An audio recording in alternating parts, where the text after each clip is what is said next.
Congress of Vienna, que sería el Congreso de Viena, un juego publicado por GMT Games en este año 2025, cuyo autor es Frank Sparrego, o al menos es lo que el nombre que pone aquí, porque en realidad su nombre es Kiki Sparrego, alias Frank Sparrego. ¿Y qué es esto de Congress of Viena? Pues esto es... este juego hace referencia a las guerras napoleónicas, al final de las guerras napoleónicas, cuando las potencias aliadas, las potencias que no eran Francia, pues decidieron reunirse en Viena, formando un congreso, un concilio, para ver cuál iba a ser el futuro de Europa. Se reunieron allí las potencias, se reunieron Gran Bretaña, Austria, Prusia, Rusia y Francia. Lo cual claramente dejó excluida a España, que ya no era considerada una gran potencia. Esta fue una de las primeras cosas en las que digamos que como español pues te fijas, ¿no? De que ahí no estaba España. Bueno, España ya digamos estaba entrando en su plena decadencia o casi. Y el juego, ¿qué es lo que nos representa? Lo que nos va a presentar es no solo esto, en realidad el juego lo que hace es retroceder algo más, retrocede hasta el año abril de 1813. El Congreso de Viena tuvo lugar en 1815, a finales del 15. En cambio el juego comienza en 1813 con la retirada del ejército francés, la retirada o la huida del ejército francés de la campaña rusa. Cada uno de los jugadores, 4 jugadores, uno va a llevar Francia, otro va a llevar Gran Bretaña, otro Rusia y otro Austria. El que lleva Rusia también lleva Prusia. Y digamos van a intentar, digamos, el juego va a intentar recrear todo este pulso diplomático, también militar, del final de la guerra. Una cosa muy curiosa es que España no fue considerada gran potencia como otras como Suecia o como Dinamarca, digamos países menores, pero sí mandó a alguien, un enviado, que es este señor que tenéis ahí, que por cierto, del cual el duque de Wellington dijo que era la persona más estúpida que había conocido nunca, lo cual pues ya vemos que no deja en muy buen lugar a este señor y lo que hizo, que fue prácticamente nada. La verdad es que España en esta época, entre Fernando VII, que terminó gobernando en España después de las guerras napoleónicas, y como vemos algunos otros individuos no muy, vamos a decir, despiertos, pues la verdad es que no fue un comienzo de siglo demasiado bueno. Bueno, vamos a volver al juego, que si no me enrollo con temas de estos históricos y tal. El juego es realmente un juego diplomático, es el tercer juego de la serie Statesman, Great Statesman de GMT Games, que comenzó Mark Herman con Churchill, luego el Pericles, y este sería el tercero. También hay un juego por ahí intermedio que es un poco el de finales de la Primera Guerra Mundial, pero bueno, no es estrictamente este tipo de juego, ¿no? Por lo tanto, Churchill como Pericles sí tienen muchos puntos en común en cuanto a mecánicas y a cosas con este Congreso de Viena. De hecho, lo veremos un poco más adelante. Bueno, he hecho esta presentación de que es este Congreso de Viena. El Congreso de Viena del juego va a tener una parte militar y va a tener una parte diplomática, sobre todo que va a ser la más importante. Vamos a echar un vistazo al juego, a cómo es, y como siempre, luego al final pues cuento un poco lo que me parece a mí y qué es lo que opino yo de esto. Aquí estáis viendo ya el tablero del Congreso de Viena. ¿Y qué es lo que vamos a ver? Bueno, lo primero que notamos es que está dividido en dos zonas. Una zona que va a ser, digamos, la zona militar, que es un tablero que va a reflejar un poco o va a simular el tablero de Europa. Esto sería España, aquí tendríamos Francia, Italia, centro de Europa y Rusia. Y aquí Gran Bretaña. Ahora lo veremos en más detalle. Y un tablero político, y como veis tiene 4 tracks, 4 caminos, uno para cada uno de los 4 jugadores, de los 4 países: Gran Bretaña, Austria, Rusia y Francia. Todo esto es bastante similar a lo que veíamos en el Churchill, que no sé si lo recordaréis, pero bueno, ahora lo veremos un poco para que veáis que realmente se parece mucho. Vamos a ver ahora cada uno de las dos partes un poco más en detalle. Bueno, pues aquí estamos viendo ya digamos la parte del tablero, que sería la parte donde se va a desarrollar el movimiento y la parte militar. Como veis, hay una serie de casillas y en ellas pues hay en los sitios hay puntos de victoria, que van a obtener un juego. Cuando son puntos de victoria negros, los va a obtener un jugador u otro según lo tenga un bando u otro, si los aliados o los franceses. Vamos a ver también que el tablero está dividido, digamos, en una serie de caminos o de tracks o de... Sí, como de caminos que están numerados, están ordenados por orden alfabético. Tenemos el A, el B, C, D, E y F. Y cada uno de ellos pues tiene un recorrido que acaba en París. El orden alfabético va a ser el orden en el que se van a resolver los conflictos. Bueno, luego lo veréis. Pero aquí vamos a ver una serie de cosas importantes. Lo que decía antes, los puntos de victoria. También donde aparecen las figuras de soldados, porque van a ser refuerzos que vamos a conseguir. Y además, luego cuando veamos cómo funciona el juego, por aquí van a estar presionados los ejércitos. Siempre va a estar un ejército al lado del otro. Un ejército francés enfrentado a un ejército aliado. Y aquí tenemos las casillas de los ejércitos que están en cada uno de los caminos o de las tracks, vamos a decir, que componen este mapa. Es decir, el ejército A, aquí estará el A, el austriaco, el ruso y el francés, que va a estar el ejército situado en esta zona de aquí. El B, tres cuartos de lo mismo, el B francés, el B ruso, y aquí donde está. Si nos vamos a la parte de la península ibérica, pues aquí tenemos el ejército C y el ejército C británico y el C francés, y este sería su camino. Bueno, lo veremos luego en más detalle. Aquí abajo también tenemos esto de aquí, va a ser bastante útil para calcular las diferencias en combate. Pero una cosa que tenemos que tener en cuenta, luego cuando explique lo vais a ver más claramente, es que todo lo que pase en este tablero va a depender de lo que haya pasado antes en el tablero político. Así que vamos a echar un vistazo al tablero político, que es más sencillo y que realmente no hay mucho que explicar. Pero bueno, vamos a echar un vistazo. Pues es el tablero político que veíamos antes conjunto. Aquí, como veis, en este lado a la izquierda está el tablero, digamos, militar. Y simplemente lo que tiene es una serie de posiciones a lo largo del camino, de la track de cada uno de los jugadores, que es donde se van a colocar los asuntos que van a estar aquí resumidos. Pero aparte, digamos, de los asuntos que van a estar situados en cada una de las tracks, en la posición de cada jugadores, vamos a tener una serie de tracks, de caminos adyacentes. Tenemos, por ejemplo, aquí el de absolutismo y liberalismo, que van a dar puntos a unos jugadores o a otros. Curiosamente, el absolutismo va a dar puntos a rusos y austriacos, mientras que el liberalismo-democracia va a dar puntos a franceses y ingleses. De manera que veis que va a haber pues alianzas poco que parecen contra natura, ingleses y franceses aliados, por ejemplo, por conseguir que esto de aquí funcione más, digamos, sea de más puntos. Aquí tenemos una parte que es solo británica, que es la track de paz británica, y aquí una en la que incluyen todos, que es el futuro gobierno de Francia.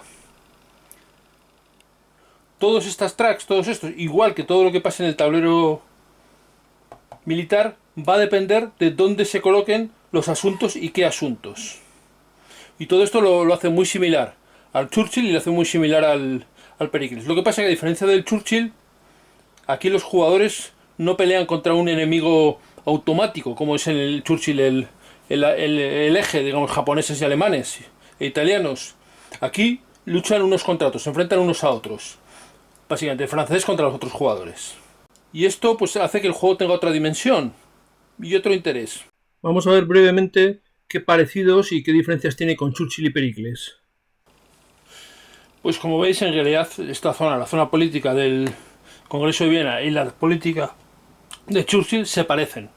La de Churchill tiene 3 jugadores, 3 bandos, la de Congreso de Viena tiene 4, pero en realidad lo demás es muy similar. Este, digamos, serían los puntos de el nivel que está el asunto a favor de un jugador o del otro, pero digamos lo más similar es eso. Es decir, hay otras cosas, cada uno de ellos tiene algunas cosas particularidades, pero creo que queda bastante claro que las semejanzas.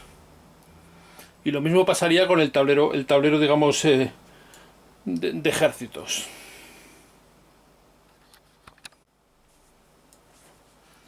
Como veis, pues hay similitudes. Los caminos con las zonas de puntuación.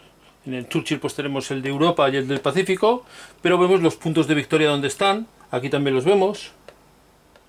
Bueno, realmente son cosas parecidas, no similares. Sobre todo porque el del Churchill digamos, se maneja de manera automática, no la maneja ningún jugador. En cambio aquí vamos a tener por un lado los franceses y por el otro lado los demás jugadores. Pero bueno, vemos que en realidad son juegos primos, no sé si más cercanos o más lejanos, pero son primos.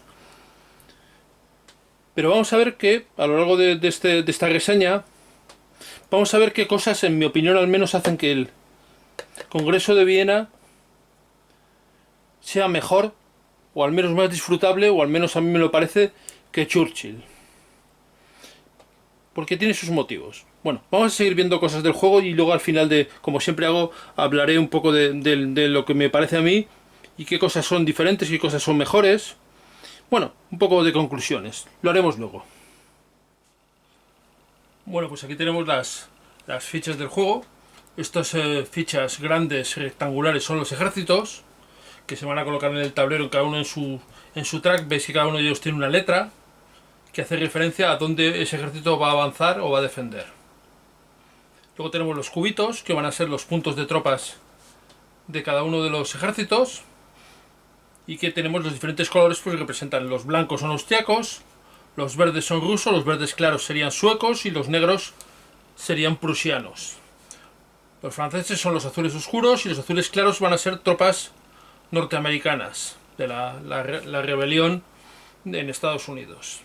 Y luego los de Gran Bretaña, los británicos, pues tenemos los ingleses, que tenemos los cubitos, que son tropas, los cilindros, que son barcos, flotas, y luego tenemos amarillos españoles y marrones portugueses. Todos los tipos de tropas que van a incluir esos ejércitos. Y que lo vamos a ver luego cuando estemos en el tablero. Pero lo principal es la ficha del ejército. Porque la cantidad, digamos, los cubos y demás van a ser la fuerza que tiene ese ejército. Que además vais a ver que se puede modificar luego por cartas o por compra de ayudas militares. O bueno, digamos hay diferentes modificadores, diferentes cosas. Aunque los cubos signifiquen principalmente la fuerza. Cada ejército, como veréis, va a tener un límite de puntos que puede tener. Bueno, pero eso lo veremos luego cuando hagamos el ejemplo más detallado. Ahora simplemente estamos un poco repasando el tipo de fichas que tiene el juego. Y estas serían las fichas principales. Luego hay un montón de marcadores, evidentemente. Pero lo veremos luego cuando haga el ejemplo de juego. Vamos a seguir viendo cosas. Bueno, pues estas que estáis viendo aquí son un ejemplo de lo que son las cartas de juego, lo que serían las cartas de personajes y eventos. Como veis, pues hay 4 facciones: austriacos, británicos, rusos y franceses. Aunque aquí en los rusos también estarían incluidos los prusianos. Como veis, se distinguen por su color y las cartas van a variar desde los 2 puntos hasta los 5. Aparte de estas cartas, hay lo que llaman cartas de eventos, que serían estas otras cartas que vemos por aquí. Estas serían cartas de personajes, todas las que veis ahí con la efigie, la imagen del personaje. Y bueno, ahora luego le veremos con más detalle cada una de las cosas. Como veis, ahí pueden tener textos variados que nos indican cosas diferentes. También algunas de ellas pueden tener este símbolo, esta especie de blasón que tienen aquí, que significa que son cartas de combate. Ahora veremos las cartas en más detalle. Y también veis que algunas abajo, bueno, todas en realidad tienen abajo una serie de letras. Eso será para utilizar con los bots cuando se juega con menos de los 4 jugadores normales o cuando juegan en solitario. Bueno, aparte de estas cartas, cada uno de los 4 bandos va a tener un líder, que es una carta igual, es un líder, una carta más poderosa, que la va a tener siempre en la mano. En el caso de los austriacos tenemos a Metternich, los ingleses tienen a Castlereagh, los rusos al zar Alejandro y, por supuesto, los franceses a Napoleón. El caso de los rusos es un poco especial porque también tenemos la carta de Kutuzov, que va a estar en la mano casi siempre del ruso, y en su lugar, pues digamos le sustituiría a Blücher, que es la carta del prusiano. Pero bueno, digamos que a efectos de juego es una carta rusa. Bueno, pues estas serían las cartas de personajes y de eventos. Vamos a ver ahora en detalle qué es lo que puede traer una de ellas, para que tengamos una idea de realmente la mucha utilidad que tenemos. Pero principalmente lo más importante siempre va a ser el número que tenemos arriba a la izquierda. Bueno, vamos a verlo en detalle. Bueno, pues aquí tenemos las cartas un poco más de cerca. He puesto una de cada uno de los 4 jugadores. Y como veis se reconoce muy fácilmente por el color predominante en la carta. Y porque es el que tiene arriba a la derecha viene la abreviatura del país. Británicos, austriacos, franceses y rusos. Y el color característico de cada país. Blanco, rojo, azul y verde. Vamos a tener una imagen del personaje, si es un personaje, con su nombre abajo. Y luego las habilidades especiales que tenga. Que todos tienen alguna habilidad especial. Los que tienen habilidades de combate van a tener además este blasón que vemos aquí. Y además van a tener las habilidades de combate en un recuadro de color, ¿vale? Con lo cual realmente se identifican muy fácilmente. ¿Qué es lo que significan esas cosas que veremos, esos recuadros? Bueno, hay que leerlos, hay que verlos, pero normalmente van a ser modificadores a este valor. Para usarlo en determinados casos. Por ejemplo, aquí tenemos a Tecumseh, que tiene un +1 para el reclutamiento británico o para las operaciones militares británicas. Significa que este 2 se va a convertir en un 3, 2 más 1, 3, cuando lo usemos para los asuntos de reclutamiento británico o operaciones militares británicas. Fijaos además que cuando viene aquí en una especie de rombo, significa que son asuntos, vamos a llamarlos políticos. Mientras que cuando viene un hexágono van a ser asuntos militares. Tecumseh, por ejemplo, va a sumar un +2 cuando se utiliza para la guerra de 1812. ¿Vale? Cuando se utiliza como líder en la guerra de 1812. Y luego pues puede tener algunas cosas más. Por ejemplo, en este caso Tecumseh dice que puede morir en batalla y tenemos que tirar un dado de 6 y de 1 a 2 quedará eliminado en el combate. Bueno, son cosas que pueden tener cada uno de los personajes que tenemos, un poco basados en sus hechos históricos. También puede pasar, por ejemplo, como vemos aquí, el Kaiser Franz, el Kaiser de Austriaco, que tiene un 5, pero ese se va a modificar con un -1 si lo juegan rusos, franceses o británicos. Es decir, va a ser peor cuando no lo juegan los austriacos. Y cuando lo juega el austriaco le va a sumar 1 en los asuntos que vienen a él. Armisticio, liberalismo, absolutismo y reclutamiento austriaco. En ese caso ese 5 se va a convertir en un 6. Digamos que estos van a ser un poco los modificadores habituales que vamos a ver en las cartas. Positivos o negativos. Normalmente positivos para algunos asuntos determinados y negativos normalmente cuando no lo utiliza su propio país. O en algunos casos raros cuando no lo utiliza un determinado país. Algunos casos, por ejemplo, vemos aquí en Eugene, pues tiene un montón de modificadores a diferentes cosas militares. Por ejemplo, un +4 al modificador francés o un -4 al aliado cuando se utiliza en el ejército del Elba, o un +4, un -4 en el ejército de Italia, o un +2 cuando se utiliza con Napoleón. Y aquí para Clay de Tolly pues tiene un modificador de +1 al aliado o -2 al francés. En cualquier caso no nos pone condiciones, pero adicionalmente si tiene un +3 si está en Europa Central, en el frente de Europa Central, y si Kutuzov está muerto. Bueno, de manera que veis que hay condiciones. Todo esto nos va a hacer que cuando tengamos las cartas en la mano, pues tengamos que sopesar mucho cuál jugar antes, cuál jugar después, en qué asuntos hacerlo, en qué asunto no. Y esto pues nos va a incluir decisiones, va a incluir tener que pensar qué es lo que vamos a hacer, y esto es una de las partes divertidas del juego. Vale, aparte de las cartas que vemos aquí de personajes, hay lo que podemos llamar cartas de eventos o cartas más generales. Vamos a verlas. Bueno, pues aquí las veis. Estas son cartas que son buenas para debatir. Lo que vamos a poder utilizar es el número. No nos ponen condiciones, lo podemos utilizar como el número de una carta de un personaje para cualquier situación, pero si lo utilizamos para debatir, va a tener un +1. Y esto nos lo indica esta especie de pluma que viene aquí, y nos indica que va a ser general. Eso significa que lo puede utilizar cualquier jugador. Y estas cartas de evento pues van a simular algún evento en concreto, aunque aquí no hubiera estado mal que pusieran el texto de qué es lo que hace, pero bueno, como son bastante genéricos y varían bastantes, significa que este evento, dependiendo del país que lo juegue, pues va a ser uno u otro. Por ejemplo, este de aquí, si lo utilizan los británicos, va a tener un -4 a la tirada de francesa americana. Si lo utilizan los británicos, es un desembarco británico. Si lo utilizan los franceses, pues será falta de coordinación entre los aliados y tendrá sus modificadores. Aquí, los austriacos, pues caballería pesada austriaca. Los rusos, caballería de la guardia austriaca y otros modificadores. Esta, como veis, tiene el blasón este que tenemos ahí, significa que son modificadores en combate. Van a ser condiciones o cosas que puedan ocurrir en un combate que puedan modificar el combate. Lo mismo que le pasa a este de aquí. ¿Veis? Como esto lo que le mete es una variabilidad bastante grande y tampoco necesariamente tiene que estar atada a un personaje como hemos visto que pasa en los otros. Bueno, pues estos serían estas cartas de aquí de eventos, y las cartas de personajes serían las cartas generales de juego. Pero hemos visto que hay otros mazos. Vamos a verlos. Bueno, pues este que veis aquí son los mazos de situación inicial. Como veis hay 3 mazos, el mazo A, el mazo B y el mazo C. Y cada mazo tiene 10 cartas. A1, A2, A3, B1, B2, B3, C1, C2, C3 hasta la 10. Que se van a jugar en cada uno de los 10 turnos que tiene el juego. Es decir, en el turno 1 se sacará una carta 1, o la A1, o la B1, o la C1. ¿Cuál usaremos? Pues depende. Tendremos que ponernos de acuerdo al principio de partida si vamos a usar el mazo A, que digamos sería el mazo histórico y es el mazo neutral, vamos a decirlo así. El mazo B, que es pro británico, pro aliados, o el mazo C, que es pro francés. O bien podríamos simplemente hacerlo al azar, sin saber cuál vamos a usar.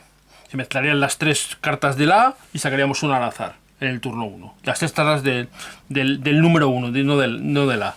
Y sacaríamos una al azar. Y leeríamos el texto, y cada uno de los el texto nos va a indicar qué cosas van a cambiar al principio de ese turno para cada uno de los 4 jugadores.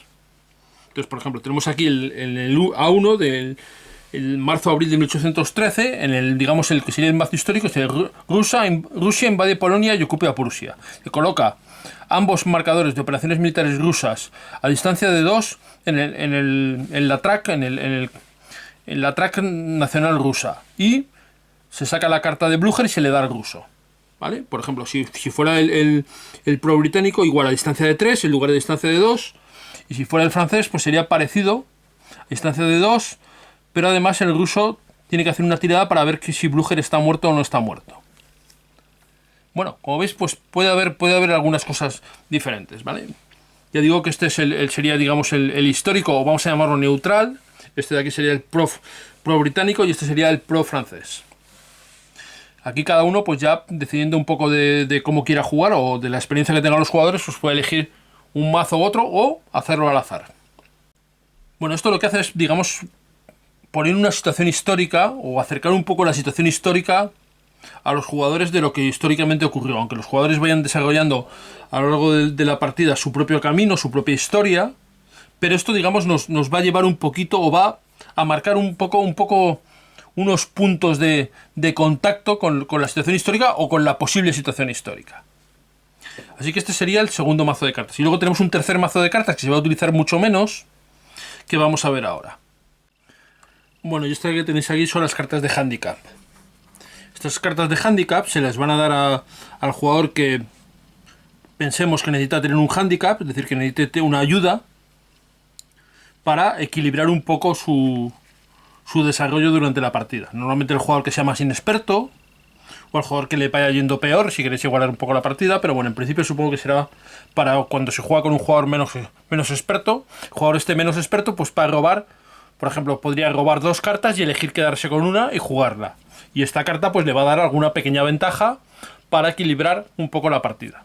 Bueno, una opción que nos meten en el juego que puede ser interesante de usar, sobre todo cuando se juega con jugadores con diferentes niveles de juego o de experiencia de juego.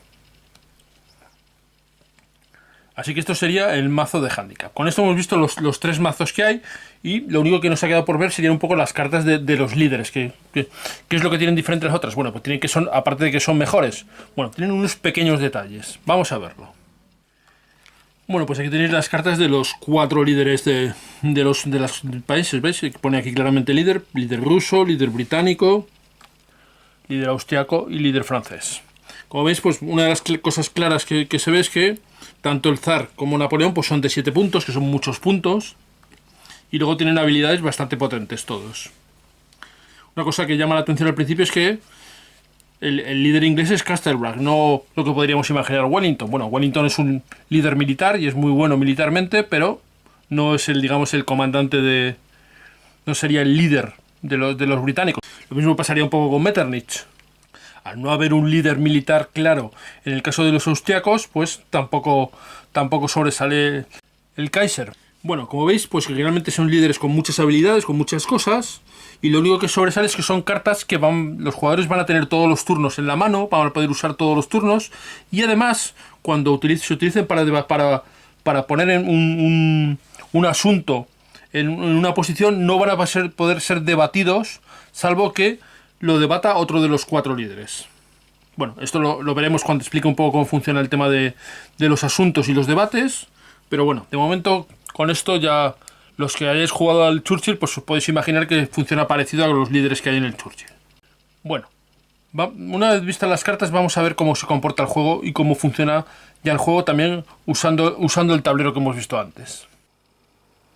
Ya hemos visto las diferentes partes de las que se compone el juego: tablero, las cartas, fichas. Y ahora vamos a verlo todo junto. ¿Qué es lo que vamos a ver aquí? Bueno, lo primero que nos interesa saber son todos los asuntos que están aquí puestos. Ya he colocado todas las fichas de los asuntos aquí puestos. Y estos son todos los asuntos que vamos a poder colocar en el tablero diplomático. Hay unos asuntos más que están aquí a la derecha. Voy a mostraroslos.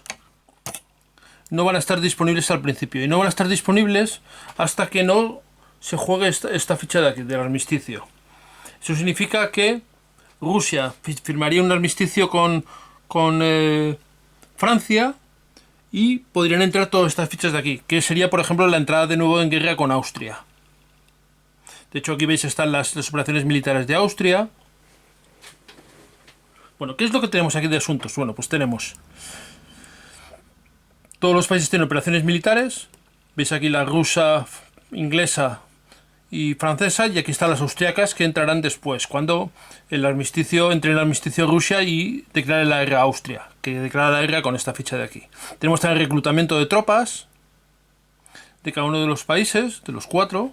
Austria puede reclutar tropas aunque no esté en guerra, que vemos que además cuesta puntos de victoria el hacerlo. Y luego hay, por ejemplo, la ayuda financiera inglesa, es decir, los ingleses dando dinero, en este caso van a ser fichas de recursos, a otros jugadores. Tenemos aquí todos estos de aquí que son países, que son banderas de países menores, que va a ser, digamos, tener influencia en esos países, y eso normalmente va a dar puntos de victoria al jugador que lo haga. Veis que además cada uno de los países tiene arriba qué países son los que pueden tener influencia, a cuáles les va a dar puntos de victoria. A otros jugadores otro podría tenerlo, por ejemplo, en el caso de Polonia le va a dar a Austria o a Rusia. Si lo tiene Francia o lo tiene Gran Bretaña, simplemente lo que va a hacer es que no lo tengan los que pueden conseguir los puntos de victoria.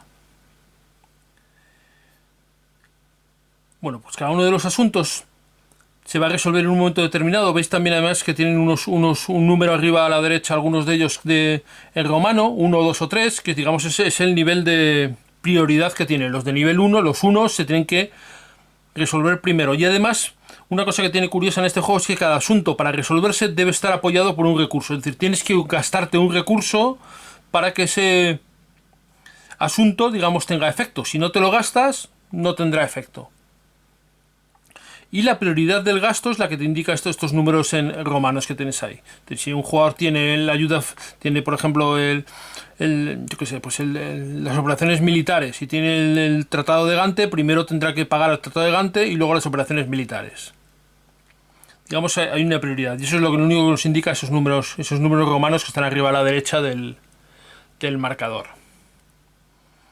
Y para eso sirve la ayuda financiera británica para los otros jugadores, Austria y Rusia, que no tienen tantos recursos como Gran Bretaña, pues puedan tener recursos extras. Si la ayuda financiera, por ejemplo, la consiguiera Francia, eso el juego lo que indica es que sería un triunfo que no habría triunfado el bloqueo. Es decir, sería los franceses restándoles recursos a los ingleses a través quizás de escaparse barcos del bloqueo británico o bueno, algo parecido. Digamos que todo tiene una explicación más o menos razonable de lo que pasa. Hay una ficha que no está ahí pero que puede aparecer, que es esta ficha de aquí, que son las operaciones militares norteamericanas de Estados Unidos. Esta va a aparecer por la carta de comienzo de turno, puede aparecer y se pondría en la casilla de la guerra de 1812, si aparece.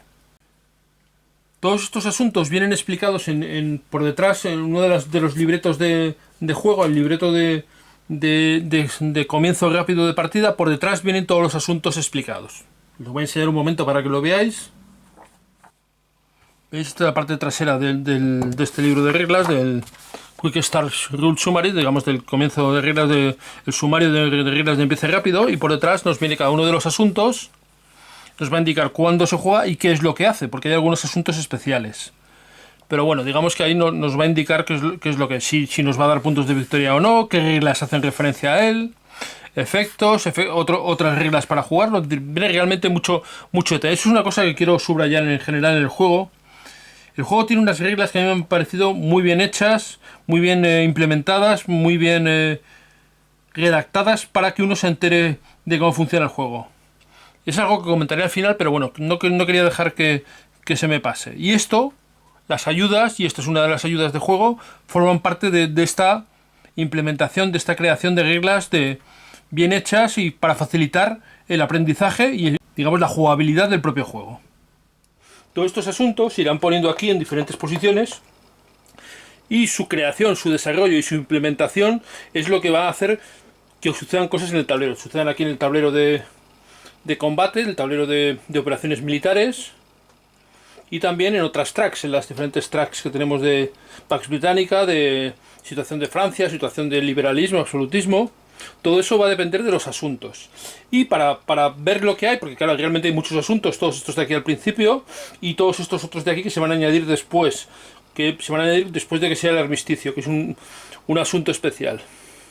Porque cuando comienza la partida, la campaña como es esta,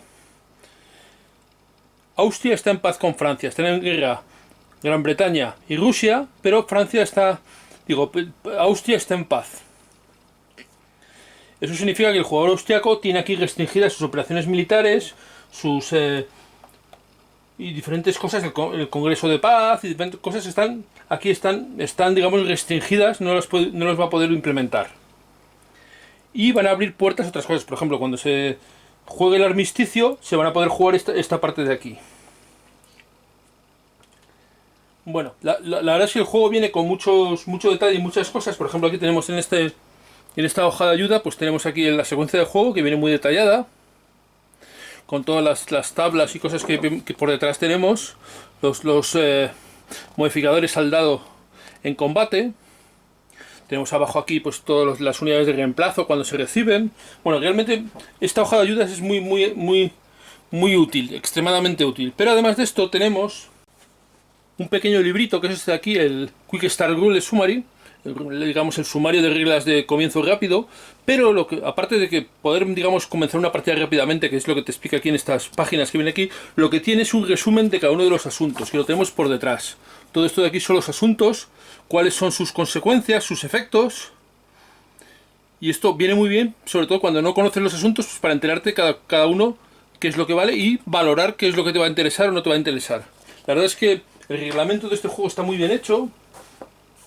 Tenemos las reglas de juego y también tenemos un libro está aquí, es un playbook, libro con ejemplos y con cosas. Este es un juego, no sé si lo he dicho antes, pero es un juego que ha estado en fase de playtest durante bastantes años. Yo lo he ido viendo en diferentes convenciones, sobre todo en las Bellotacon. De año tras año pues estaba Quique Espárrago, el diseñador, jugando con gente a este juego y poniendo su parte para el desarrollo óptimo de este juego.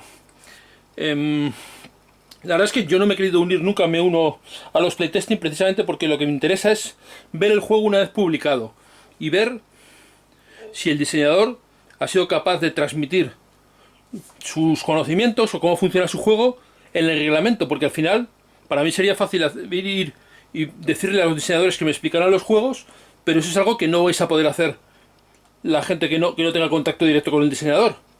Con lo cual, pues, para hacer una reseña que sea justa, trato de ajustarme, un poco la redundancia, a lo que recibiría una persona que acaba de comprar el juego. Y eso es lo que trato de hacer aquí. Y para eso, el reglamento, estas reglas de juego que tenemos aquí, me ha resultado extremadamente útil, porque me ha permitido enterarme de cómo funciona el juego rápidamente y de una manera sencilla. No es que sea un juego sencillo, pero está bien explicado, está bien implementada las reglas aquí en este reglamento y también en el librito de reglas rápidas. Esto hace que que puedas entrar rápidamente en el juego fácilmente. Es verdad que yo tengo la ventaja de que yo juego al Churchill y también al Pericles, con lo cual tiene los parecidos, son más cercanos de lo que parecen, pero me parece que es un juego, la sensación que tengo es un juego que después de una lectura rápida y luego una lectura más sosegada se puede jugar con comodidad. Otra cosa es diferente el ver las dinámicas de juego, qué te interesa, qué no te interesa, siendo qué país eres y cuál no eres. Pero bueno, yo creo que es un juego que puede ser muy disfrutable, y el que sea disfrutable comienza precisamente por eso, porque el reglamento te permita acceder fácilmente al juego, y en este caso yo creo que lo hace. Bueno, he puesto lo que está diciendo. Esto que estáis viendo aquí es el despliegue de la campaña. Cosas que empiezan curiosas. Por ejemplo, vemos aquí los puntos de victoria. Tanto ingleses como austríacos empiezan en 5. Los rusos empiezan en 10. Los franceses en 60. ¿Qué significa eso? Significa que, evidentemente, el francés tiene que bajar muchos puntos y subir los otros jugadores, para en algún punto por aquí, más o menos, encontrarse. ¿Eso a qué se va a deber? Se va a deber al avance de los ejércitos aliados hacia París, y el retroceso de los napoleónicos también, ¿no? Con lo cual Francia va a ir perdiendo puntos y los van a ir ganando los otros jugadores.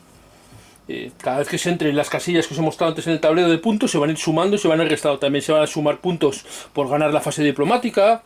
Hay más cosas que van a ir sumando puntos. Pero digamos que esta gran desigualdad que hay al principio, con 10 puntos el ruso, 5 el francés, digo 5 el austriaco y el británico, y 60 el francés, se va a ir reduciendo. Porque lo que vamos a jugar es el final de las guerras napoleónicas. Napoleón ya había llegado a su máxima extensión, había fracasado en Rusia, por eso veis aquí la Grande Armée, que está aquí, tan solo tiene un cubito, está prácticamente destruido todo el Gran Armée, y los ejércitos de los rusos les van persiguiendo, van avanzando desde Polesia hacia Polonia, desde Lituania hacia Prusia, avanzando por aquí. Y por el otro lado igual, los ingleses le van presionando al francés en España. En Italia también hay sus más y sus menos, aunque son frentes de momento más secundarios. Vale, así que tenemos los puntos de victoria.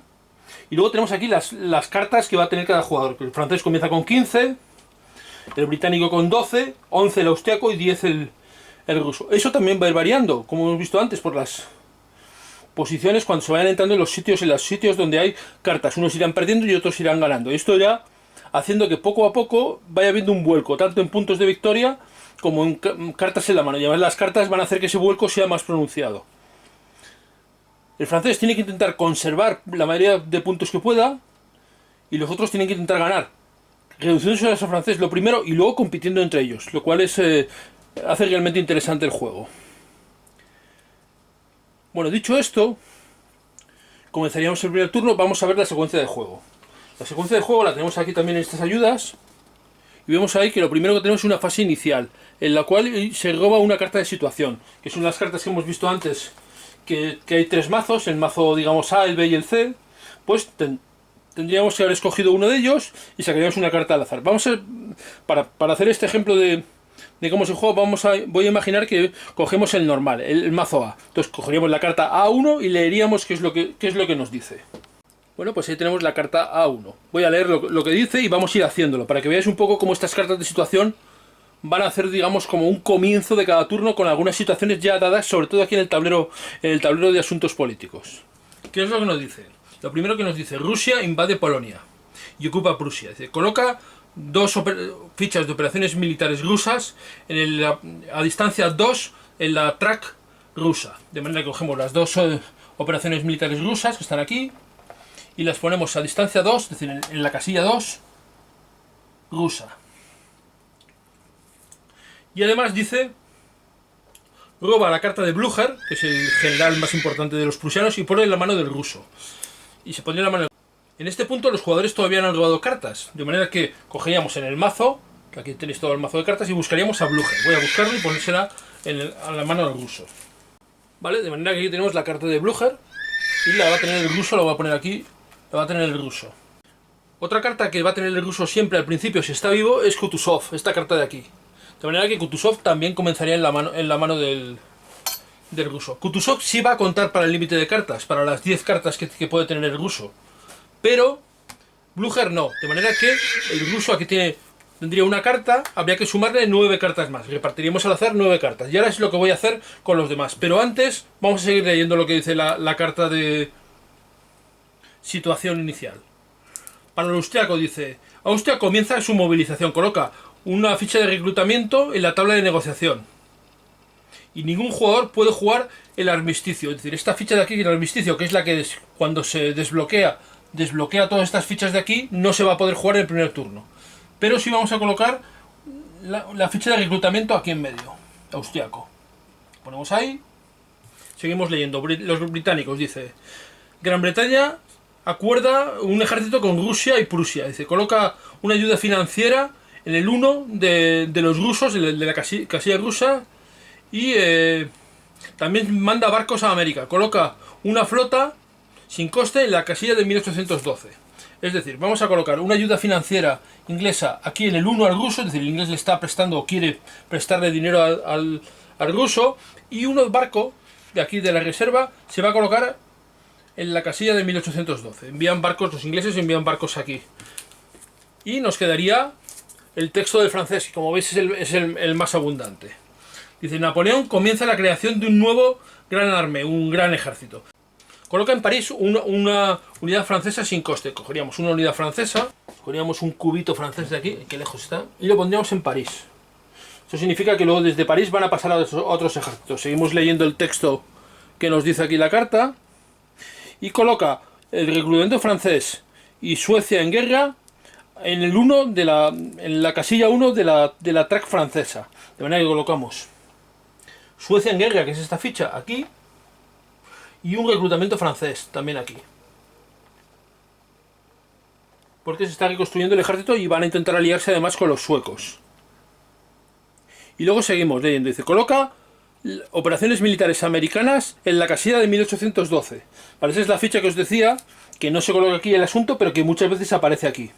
Bueno, seguimos leyendo y nos dice que se colocan las operaciones militares norteamericanas en el tablero de 1812. Esta es una ficha de operaciones militares, que es esta de aquí, que no está colocada en los asuntos normalmente, pero puede aparecer normalmente también por este tipo de cartas. Y se va a colocar aquí. Significa que va a haber una ofensiva por parte de los norteamericanos en Estados Unidos, en las colonias, vamos a llamarlo así. Y luego nos sigue diciendo la carta. En este primer turno, Napoleón está disponible solo como uso diplomático. No está disponible para la fase de guerra. Es decir, no va a actuar como líder militar, sino como líder político. Y además, y esto es muy importante, nos dice que la retirada, si los franceses se retiran en el frente A y en el B, se van a tener que retirar 2 casillas, digamos, porque están huyendo de los rusos, del desastre de Rusia. Eso es un poco lo que significa. Y esto sería la carta de situación, la que leeríamos. ¿Veis? Como veis, es la A1, podría haber sido la B1 o la C1, pero bueno, esta, digamos, es la más normal. Y realmente no hay tantas diferencias, sí, un poquito hacia cada lado. Vamos a seguir con la secuencia de juego. Nos dice ahora que miremos en la tabla de ambiente, con lo cual tiraremos el Environment Table, que es esta tabla de aquí. Aquí se tiran 2 dados. Tenemos aquí los 2 dados, cogemos uno azul y uno rojo, y tiramos. Uno se tira por las columnas y otro por las filas. Entonces vamos a tirar el rojo para las columnas. Tiraríamos el dado, un 6. 6 significa aquí. Vale, lo primero que vemos es que aquí en la tabla os lo voy a enseñar más de cerca para que lo veáis. Bueno, luego tenemos un 6 que hemos sacado arriba. 6 significa que el país que viene aquí selecciona una carta. En este caso Francia puede escoger una carta cualquiera del mazo y quedársela en la mano. Evidentemente, normalmente el francés va a elegir la carta de Davout, que es probablemente una de las mejores cartas, aunque podría escoger alguna otra. Pero en principio yo creo que ahora le va a venir, la que le va a venir bien es Davout. Este es Davout. Y como veis, pues se trata de una carta de 5 puntos. Muy buena, con una muy buena bono en combate. Pero podría haber otras cartas interesantes. Podría ser interesante también, si el jugador francés quiere ganar posiciones en la guerra de América, podría ser Andrew Jackson. O podría ser Soult. Soult es una buena carta también, es de 4 y además le da ventajas a las acciones militares que hay aquí. ¿Vale? A las operaciones militares, al reclutamiento. El francés tiene donde elegir. Yo cogería normalmente Davout, pero cabe otras posibilidades. Con lo cual la carta francesa se va a añadir al mazo francés. Vamos a dejarla aquí de momento. Y tiraríamos el otro dado. Y vamos a ver dónde se cruza. Tiramos el dado, un 1. Pues el 1 significa que si hay una flota británica extra, ¿vale? Pero también esto de aquí arriba nos indica más cosas. Primero 4, significa que hay 4 milicias norteamericanas en Francia. Con lo cual se colocan 4 cubitos norteamericanos en Francia. 4 cubitos de tropas, muchas tropas, para enfrentarse al inglés. Es una tirada muy buena para el francés esta que ha salido. Y nos dice que puede haber operaciones militares en América. Que ya, como ya lo habíamos colocado por la carta, no lo vamos a colocar. Vamos a colocar los 4 cubitos estos. Y una flota británica, eso sí le ayuda algo al británico. Bueno, vamos a volver al tablero como estaba. Y seguimos con el ejemplo de cómo funciona el juego. Lo estoy haciendo bastante detallado, pero ya sabéis que esto, insisto mucho, no es un tutorial, aunque probablemente os podéis hacer una idea bastante clara de lo que es. En este caso es un juego que viene muy bien explicado, pero que tiene muchas cosas, con lo cual la recomendación de leerse el reglamento es doblemente importante. Bueno, pues ya tenemos el tablero aquí de nuevo. Vamos a quitar los dados de aquí. Hemos colocado los 4 cubitos de tropas norteamericanas rebeldes aquí, un barco también, que es lo que nos indicaba en la tabla. Y seguimos con la secuencia de juego. Veis que el principio del turno siempre es lo mismo. Una carta de situación y luego una tirada en la tabla de ambiente. Que imagino que será ambiente político, porque no sé el tipo de ambiente. Bueno, y ahora sí vamos a terminar repartiendo las cartas. Primero el inglés tendría la opción de desmovilizar tropas, pero luego se repartirían cartas. Tenemos ya una francesa, una rusa. En realidad la francesa no cuenta porque es una extra de aquí. Y esta es la de Kutuzov. De manera que vamos a repartir las cartas. 15 el francés, 12 el británico, 11 el austriaco y 10 el ruso. Las voy a repartir y las voy a colocar cada uno a su lado.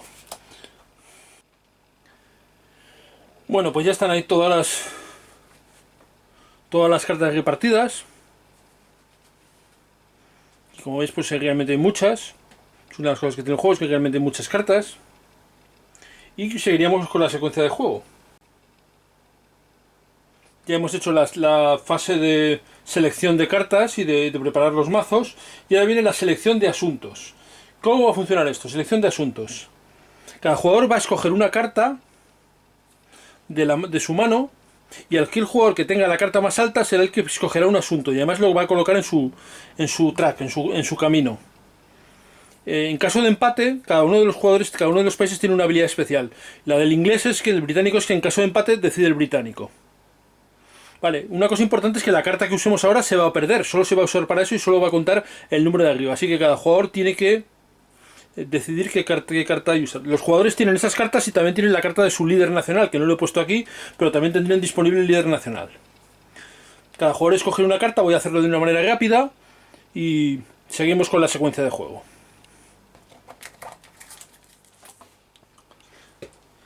Bueno, pues ya se habría hecho la fase de apuesta y cada jugador ha colocado una carta aquí. Vamos a darle la vuelta. Esta es la carta rusa, un 4, la carta francesa, un 3, la austriaca, un 4 y la inglesa, otro 4. Vale, ¿qué es lo que ha pasado aquí? Pues el francés ha descartado una carta inglesa, el ruso una de 4 neutral, probablemente porque no tenía ninguna francesa que descartar. El inglés ha descartado una rusa de 4.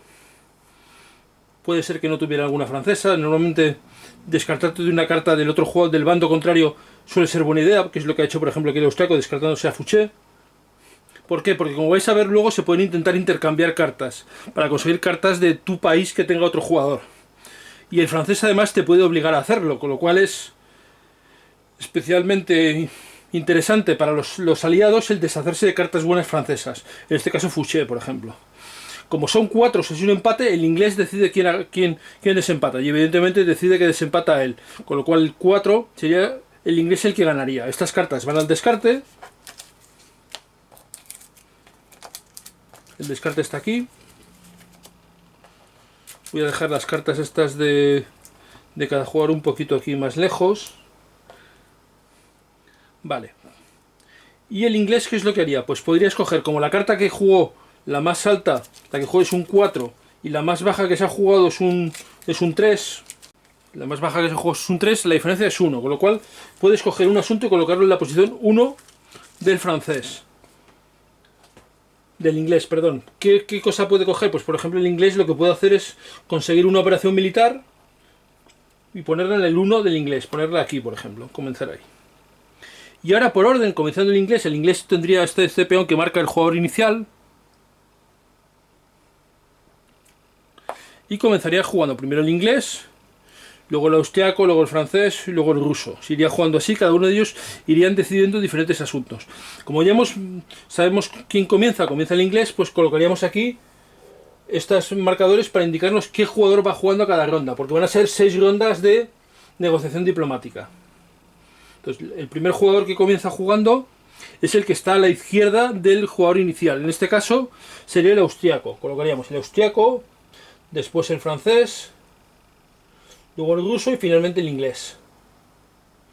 Eso le da una cierta ventaja. Lo colocaríamos así para marcar cómo se va jugando cada jugador. Y empezando por el jugador austriaco, cada jugador le podría elegir 2 asuntos para colocarlos en la mesa de negociación, que es esta de aquí. De manera que comenzaría jugando el austriaco, y el austriaco pues podría decir, por ejemplo, 2 países que le pueden interesar, ¿vale? Por ejemplo, Italia y Nápoles, 2 países neutrales. Después vendría el francés que puede elegir, pues le interesaría, ya tiene el reclutamiento, que sería una carta que le interesa mucho. Pues podría ser, por ejemplo, podría intentar quitarle el reclutamiento al ruso o al inglés, colocándolo aquí, intentando llevárselo. Pero quizás le puede interesar algún sitio de algún menor. Por ejemplo, Sajonia y Bavaria pueden ser interesantes ambos para el francés. Así que vamos a ponerlos aquí en medio, Sajonia y Bavaria. Después jugaría el ruso, y evidentemente al ruso le interesa un reclutamiento, y también le interesaría una operación militar, pero ya las tiene aquí las 2. Con lo cual el otro que le puede interesar es forzar otra operación militar inglesa, ponerla aquí. Y finalmente el inglés, el británico, con el reclutamiento y un país que le sea favorable, por ejemplo Holanda. ¿Vale? De manera que se colocan aquí todos estos asuntos, son los que van a discutir, que están en el medio, y algunos ya ves que comienzan en los diferentes escalones de las tracks, digamos, de los caminos de los jugadores. Y eso sería la selección de asuntos. Y comenzarían las 6 rondas. ¿Veis aquí donde marca 6 rondas de debate, de negociaciones? Comenzando por el austriaco. Cada jugador jugará una carta, utilizando el valor de el número más los modificadores dependiendo del asunto que sea, e irán moviendo los asuntos para un lado u otro. Teniendo en cuenta que cada vez que un jugador juega una carta y mueve un asunto, ese asunto puede ser debatido. ¿Qué significa ser debatido? Significa que otro jugador puede gastar una carta inmediatamente para mover ese asunto hacia su lado. Si supongamos que el austriaco juega una carta, vamos a coger esta por ejemplo de aquí, con 5 puntos, y decide mover el Bavaria, uno que le favorezca. Bavaria, pues 1, 2, 3, 4 y 5, y ponerle aquí en el 5. Por orden, los jugadores podrían intentar debatir eso. El francés podría intentar debatirlo, si no el ruso y si no el francés, y si no el británico. Y mover esto hacia otro lado. Probablemente aquí el único que se lo va a intentar debatir va a ser el francés, pero bueno, el francés además tiene puede hacer 2 debates preventivos. Es decir, antes de que cualquiera lo haga, puede hacer ese debate. ¿A qué se debe esto? Porque imaginaos, por ejemplo, que el austriaco quiere quitarle la ficha de reclutamiento francés al francés. Por cierto, tenía que estar aquí, que este es el lado francés. Quiere quitarle la ficha de reclutamiento francés para que no reclute el francés. Pues, ¿cómo sería? Con una carta de 5, siempre que se mueve una ficha francesa de la zona francesa, la primera casilla cuesta 2 puntos en lugar de 1. Es una regla especial, con lo cual serían 2 puntos aquí, 3, 4 y 5. Si el francés hace ahora un debate, lo movería hacia otro lado. Pero si no lo hace, supongamos que por ejemplo, cuando juega el austriaco, no, porque va después el francés, pero por ejemplo, una cosa que es bastante común es, supongamos que juega el ruso, y el ruso decide mover este reclutamiento hacia aquí, y lo mueve aquí, 1, ¿vale? Porque le ha costado 2, 3, el inglés podría debatirlo, y entonces moverlo hacia el lado inglés, de manera que entre ambos lo que harán es alejarlo del francés. Entonces, para evitar esto, y que se puedan, digamos, hacer un chanchullo, aunque son potencias aliadas, los 3 jugadores, Austria, Rusia y Gran Bretaña, el francés tiene 2 debates preventivos cada turno. Es decir, que antes de que cualquiera debata, puede gastar uno de esos debates para debatirlo y llevárselo a su lado. Tiene que cuidar cuáles son, porque tiene 2 y son 6 rondas de debate. Vale, aparte de esto de jugar una carta y mover algún asunto hacia un lado o hacia otro, hacia ti, básicamente, también puedes escoger cambiarle una carta a otro jugador. Tiene que ser una carta de un personaje del bando de ese jugador y él te tiene que dar una de tu bando. Esto es una de las formas en las que se pueden intercambiar cartas. El francés además te puede obligar. Lo que no sabe el otro es qué carta es la que le vas a dar, ni cuál vas a recibir. Las cartas son ocultas, puede ser alta o baja, pero se puede hablar. Por ejemplo, vamos a ver, por ejemplo, si el ruso, le ha tocado Tecumseh, que es un líder para la guerra de 1812, que va a tener lugar en este turno, como hemos visto que ha salido la ficha antes. Podría decirle al inglés, oye, tengo una carta que te puede interesar. ¿Tienes tú alguna que me interese a mí? El inglés miraría a ver si hay alguna aquí suya rusa que le interese y se lo diría.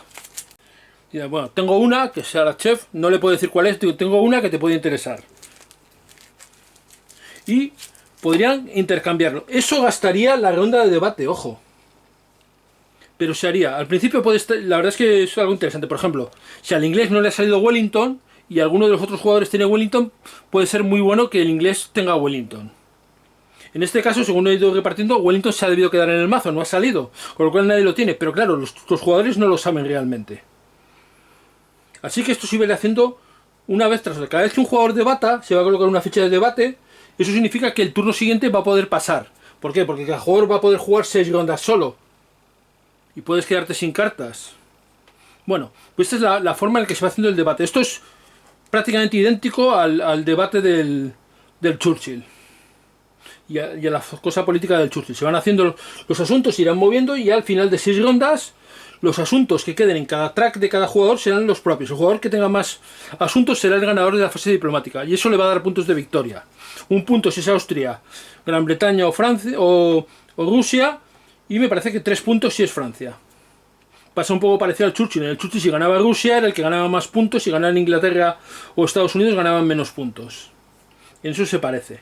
Bueno, no voy a hacer todo el movimiento pero realmente aquí esto es lo que desembocaría en las cosas. Por ejemplo, si el inglés consiguiera una operación militar, las operaciones militares lo que van a hacer es activar un frente y conseguir que ese frente se mueva y combata. Si hay reclutamiento, pues vas a conseguir meter más tropas en los ejércitos. Si tienes algún país neutral, te va a dar un punto de victoria y puede que te dé algún refuerzo también. Por ejemplo, la de Suecia, pues va a meter a los suecos en la guerra. Con lo cual los cubitos verdes claritos que están aquí ya podrían ser reclutados y aparecerían en los ejércitos rusos. Bueno, hay bastantes cosas. Los jugadores también deben ser cuidadosos aquí de guardarse cartas que quieran utilizar luego en el combate, en la fase de guerra. Porque los bonos que hemos visto que tienen algunos líderes en el color de su país de combate se van a usar ahí, pero para eso tienes que tener la carta en la mano cuando llegue la fase de guerra, que viene después de la fase de diplomacia. Bueno, no sé si se va entendiendo, pero yo creo que es más o menos sencillo. Esta fase la verdad es que es bastante interesante porque se puede negociar, se puede hablar, incluso el francés puede hablar con otros jugadores. Si alguno hubiera sacado, por ejemplo, el asunto del absolutismo, el absolutismo es por un lado absolutismo y por el otro lado liberalismo. Esto enfrenta, por ejemplo, pone juntos a Inglaterra y a Francia, y a Austria y Rusia juntos, de manera que podría ser interesante para el francés sacarla para forzar un poco al inglés a apoyarla de alguna manera, o que no se la lleven los otros jugadores. Es una forma de picar. También puede ser, el francés puede intentar quitar la ayuda financiera, llevársela para que no puedan pagar luego los asuntos los otros jugadores. Tened en cuenta que cada ficha que quede en tu track y que quieras activar te va a costar un punto de recurso, y los puntos de recurso son diferentes, cada jugador tiene distintos. Parece que el francés tiene 6, el inglés tiene 5 y los otros jugadores tienen 3 nada más. Con lo cual pues pueden andar un poco pelados. Si tienes un asunto y no le puedes pagar con un recurso, el asunto no se va a solucionar. Sí va a contar para ver qué jugador gana la fase diplomática, pero no se va a implementar, no se va a realizar lo que diga el asunto. Con lo cual pues bueno, hay muchas cosas que pensar, muchas cosas que poner, el escenario la verdad es que es muy, muy cambiante. Y una vez hecho esta fase diplomática, entonces sí pasaríamos a la fase de guerra, que es ya la del tablero de guerra, donde se van a mover los ejércitos, se van a hacer cosas. Ojo, se van a hacer cosas donde se ha colocado una ficha de operaciones militares. Si no se coloca una ficha de operaciones militares, allí no va a pasar nada, los ejércitos van a estar parados. Los recursos que tenemos también se van a poder gastar para apoyar los combates allí. Hay unas fichas, estas fichas de apoyo militar que a lo mejor tiene, pero que comprarlas cuesta un recurso. Y como veis le va a dar un +3 en el combate. Con lo cual, los recursos tienes que tener cuidado de si gastarlos para tus asuntos, pero guardarte algunos si vas a tener algún combate y le quieres apoyar. Porque puede ser importante, puede marcar la diferencia entre ganar ese combate o no, y algunos combates pueden ser muy importantes. Bueno, vamos a ver cómo funcionaría el tablero de guerra de una manera genérica, simplemente.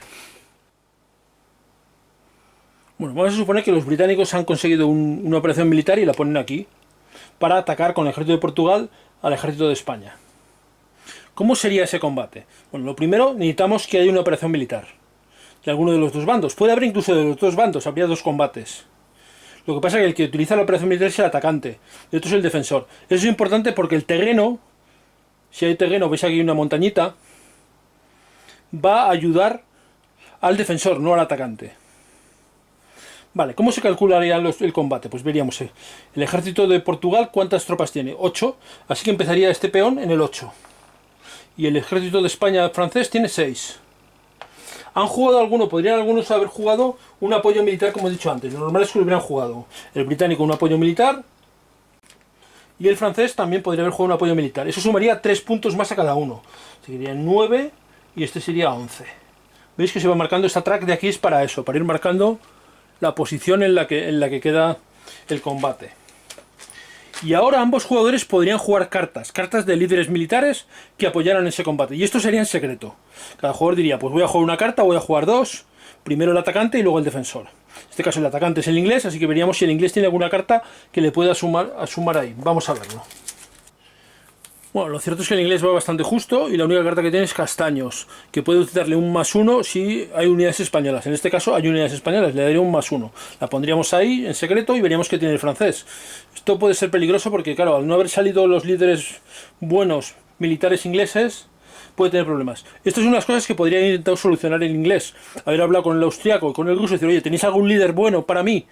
Vamos a intercambiarlo y gastar una de sus rondas de negociación para conseguir ese líder. Podría haber sido. Desde luego, si hubiera estado Wellington, habría sido muy interesante, pero Wellington, ya digo que no en este ejemplo no ha salido. Estará aquí en el mazo que no se ha jugado todavía. Vamos a ver que si el francés tiene algún líder, que probablemente lo tendrá. El francés tiene uno que le viene muy bien, que es Soult. Soult fue históricamente el que estuvo en España, y entonces le da aquí un modificador de o +5 al francés o -4 al aliado.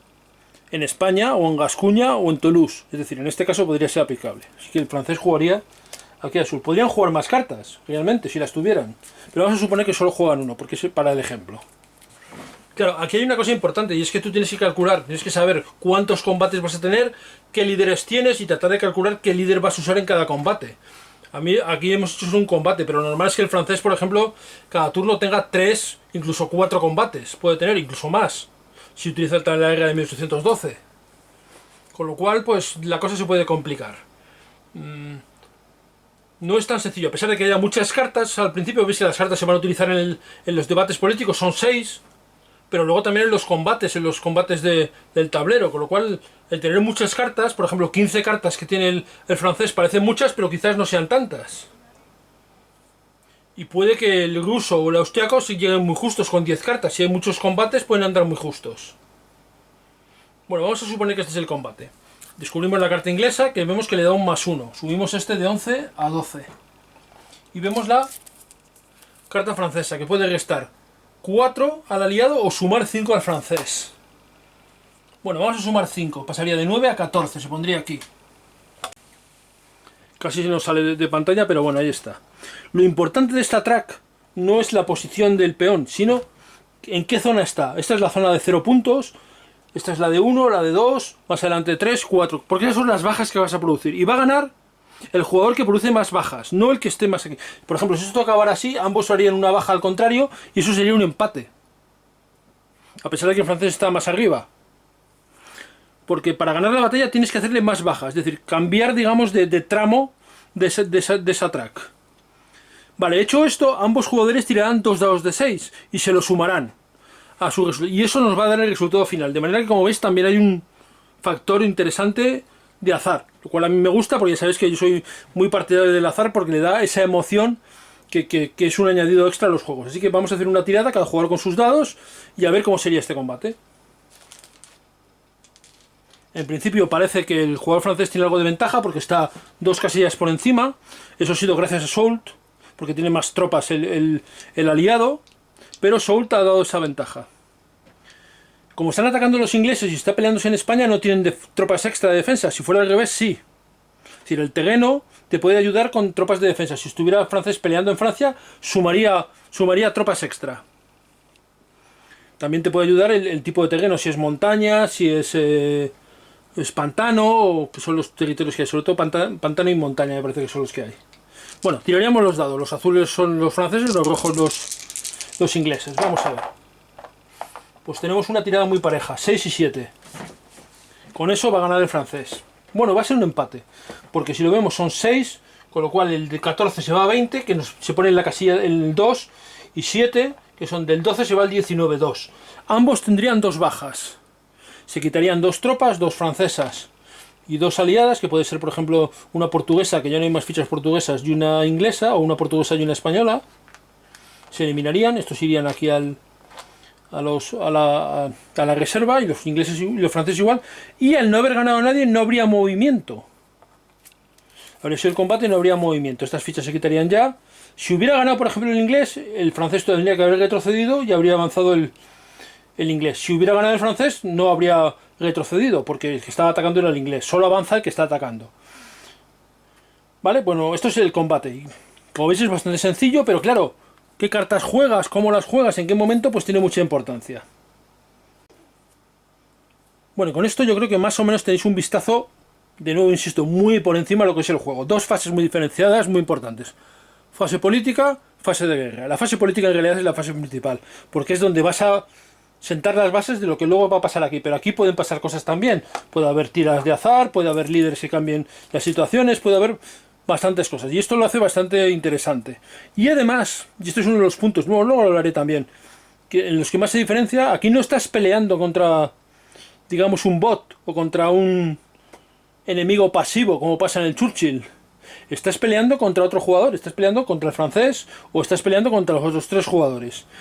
Y ahí ya las cosas que pueden ocurrir son mucho más variadas y además bastante más emocionantes. Bueno, ahora hablamos un poco de mis impresiones, de las cosas que me gustan del juego, de alguna que puede que me guste menos, pero vamos a verlo, vamos allá. Como hemos visto, el Congreso de Viena es un juego que en realidad está pensado para 4 jugadores, aunque pueden jugarlo menos jugadores, pueden llegar a jugarlo hasta 2 jugadores, incluso hay bots para jugarlo con un solo jugador, bots que vienen incluidos en el juego. El juego cuando brilla son 4 jugadores. Un juego diplomático en el que vas a ir intercambiando promesas, cumplimientos, incumplimientos con otros jugadores. Y esto realmente lo hace interesante. La fase diplomática, que es el corazón, claramente el corazón del juego, que es donde todo ocurre, donde se sacan se ponen sobre la mesa los asuntos, y esos asuntos son los que van a hacer las posibilidades luego en el tablero de guerra y fuera del tablero de guerra. Y la verdad es que es una mecánica que ya había utilizado Mark Herman en Churchill, luego en Pericles, y es una mecánica muy inteligente de simular las negociaciones políticas, o al menos simularlas lo más posible, que probablemente puede ser en un juego de mesa. Pero el Congreso de Viena es una adaptación, juego para 4 jugadores, Churchill era para 3, Pericles también es para 4, pero 2 contra 2. El Congreso de Viena es una adaptación excelente, es una adaptación que se ve que ha sido trabajada con mucho cariño y con mucho conocimiento también por Quique Espárrago, porque no es sencillo adaptarle, conseguir, digamos, meter las guerras napoleónicas con una parte militar y con una parte diplomática y conseguir engarzarlo todo correctamente. Es un juego que ha llevado mucho tiempo de playtesting, de pruebas de juego, lo cual se nota eso y se nota el cariño que todo el mundo ha puesto en este juego, la verdad es que sí. Y se nota también en el reglamento, es un reglamento que está muy bien redactado, en el cual siguiendo la secuencia de juego te enteras fácilmente de cómo funciona el juego, de cómo tiene que funcionar, al menos mecánicamente. Otra cosa es cómo jugarlo luego, porque eso es una cosa diferente. Y hasta como pasa en la mayoría de los juegos, hasta que no juegas no te das cuenta de las sinergias o las implicaciones que tienen cada una de las mecánicas. Aquí, por ejemplo, una cosa que no es muy evidente, he tratado de explicarlo en el vídeo, es que la mecánica de diplomacia y después del debate pues puede engarzar y se puede utilizar de varias maneras, y eso es una forma que aprendes solo cuando lo juegas. Bueno, yo creo que es un juego que realmente está muy bien hecho, que es un juego que se disfruta, yo lo disfruto al menos las veces que lo he jugado. Lo único que tiene es un juego algo largo, al menos largo tal y como lo juego yo, que tampoco soy la persona más rápida del mundo jugando este tipo de cosas. Al final siempre opino lo mismo, si algo te gusta, no tienes por qué estar acelerándolo. Cuanto más dure, pues más va a durar ese disfrute. A veces nos dejamos perder un poco por la inmediatez, porque es un poco, digamos, el mal de nuestros tiempos, el que todo sea muy automático y muy rápido. Y yo opino que hay muchas cosas que son para disfrutar. Y los juegos de mesa es una de esas cosas. Y más si son juegos con tantos detalles, con tantas cosas como tiene el Congreso de Viena. Yo creo que es un juego que lo puede disfrutar mucha gente. Además es un juego que puedes jugarlo muchas veces, porque no es lo mismo jugar de francés que de británico, que de ruso o que de austriaco. Las cosas son diferentes. Además el juego es un juego que tiene como varias fases. Una primera fase inicial en la que es más fácil que los tres jugadores que no son el francés se apoyen unos a otros. Y luego una segunda fase, digamos, más avanzada, cuando los puntos de victoria se van acercando, los del francés han bajado, los de los otros jugadores han subido y están cerca, es cuando ya tanto británicos como austriacos y rusos empiezan a mirar con ojos distintos a sus aliados, y el francés empieza a buscar también algún aliado que le pueda ayudar. Es decir, las cosas empiezan a cambiar un poco. Y eso probablemente fue algo real que pasó en el plano diplomático, en la historia. No lo sé, pero me da la sensación de que es probable que al final la diplomacia no siga el mismo camino que el enfrentamiento, el enfrentamiento militar. Y al final los diplomáticos son más pragmáticos, y si tienes que aliarte con alguien que antes era tu enemigo, lo haces y ya está. Y aquí esto pasa también. Y esto le da, ya digo, como varias fases al juego, lo cual lo hace bastante interesante. El juego dispone de varios escenarios, con lo cual puedes empezar en alguno de ellos un poco más avanzado, pero realmente donde brilla es la campaña con los 10 turnos, con todo el montón de cosas que tienes. Un juego además en el que está hecho con tanto detalle que realmente aprendes muchas cosas. Yo he aprendido muchas cosas que desconocía, de personajes y de situaciones que ocurrieron durante esta época, al final de las guerras napoleónicas, que es lo que realmente el juego nos presenta. Bueno, espero que como siempre este vídeo os haya servido para ver si este juego que os puede resultar interesante o no. Yo creo que a la mayoría os puede resultar interesante, o al menos eso espero, a mí me lo ha pasado. Y como siempre, pues muchas gracias por estar ahí, nos vemos en la próxima. Hasta luego.